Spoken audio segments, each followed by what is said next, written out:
Hi, everyone. I hope and pray that all of you are staying safe and remaining healthy, and that God is taking good care of you. So, I wanted to give you just a little bit of an update since it doesn't look like the conditions we're living in are going to change anytime soon. So, until things get back to normal, I just want you to know we'll continue to provide for you videotaped worship services.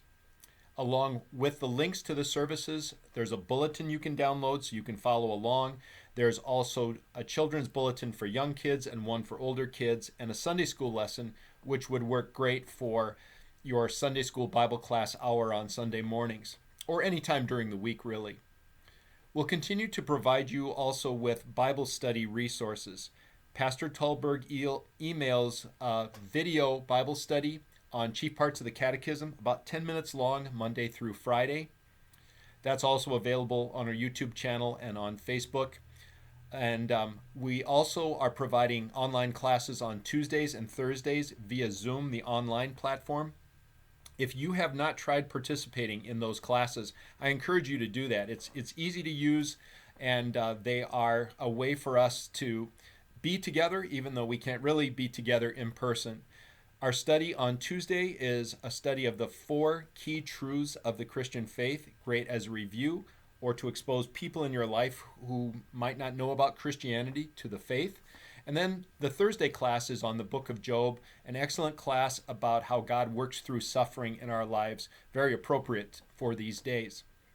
If you would like a video devotion every day, we would like to direct you to timeofgrace.org or to peacedevotions.com. Those are 2 great resources. Timeofgrace.org has had some great video devotions on COVID-19 issues lately, so I highly encourage you to check those out. And again, send some of those videos maybe to unchurched friends or loved ones who are worried or afraid in the conditions we're living in these days. I want to thank you all for all you've done to express love for your brothers and sisters here. Thank you for your generous donations to the food bank.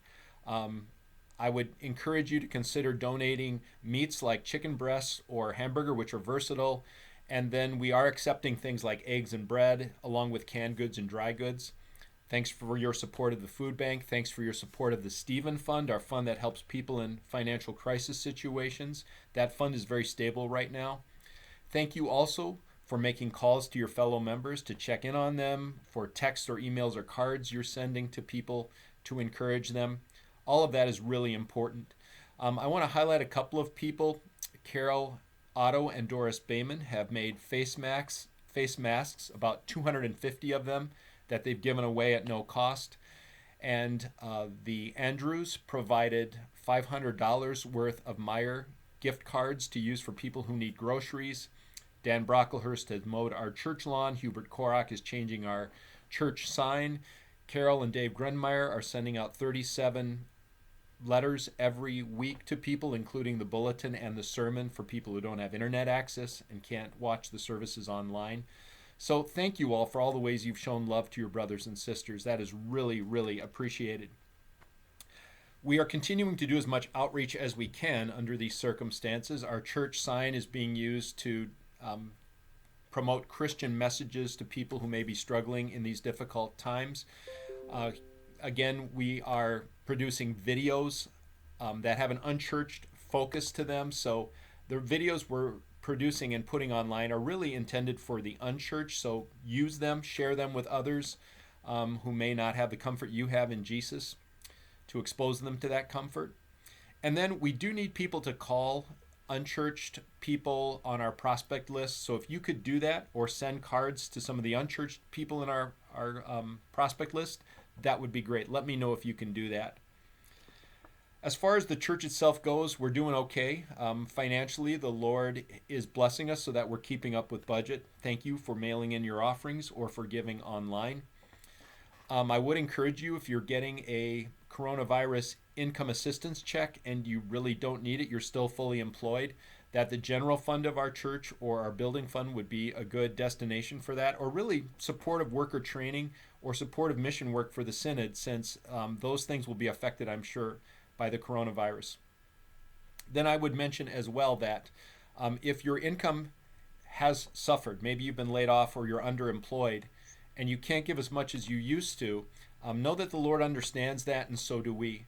And if your income is the same, if you're still fully employed, you may consider giving more so that you can make up for some of those who can't give as much as they would like to, given their financial circumstances currently.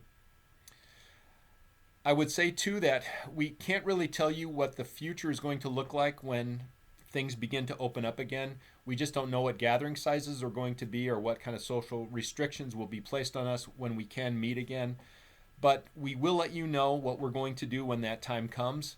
And in the meantime, we just encourage you to entrust the church and to entrust your own needs and the needs of your family into the hands of your gracious Savior. We've just celebrated how he suffered and died and rose again for us and our salvation. He's going to take care of all of us. So trust him and continue to show love and to share his gospel as many ways as you can. May God bless you and keep you in his care, and we'll talk again soon. Thank you.